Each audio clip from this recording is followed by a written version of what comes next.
যে এক দফা দাবি ছিল যে স্বৈরাচার শেখ হাসিনার পতনের দাবি, সেই দাবিকে সফল করার লক্ষ্য নিয়ে বাংলাদেশের ছাত্র জনতা সহ এদেশের আপামর সাধারণ মানুষ রাজপথে নেমে নিজের জীবনকে উৎসর্গ করে দিয়ে আমরা বাংলাদেশকে নতুনভাবে স্বাধীন করেছিলাম।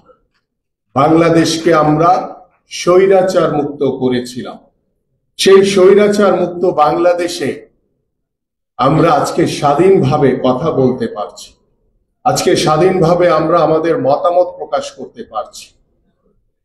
কিন্তু যে গণতন্ত্র পুনরুদ্ধারের জন্য দীর্ঘ 17 বছর আমরা আন্দোলন করেছি, সংগ্রাম করেছি, যুদ্ধ করেছি, নিজের জীবনকে বিলিয়ে দিয়েছি, কিন্তু আমরা এখন পর্যন্ত পরিপূর্ণভাবে বাংলাদেশের গণতন্ত্র ফিরে পাইনি। আজকে বাংলাদেশে 5ই আগস্ট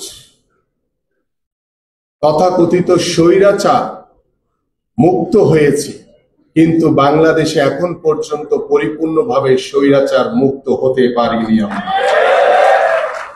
কারণ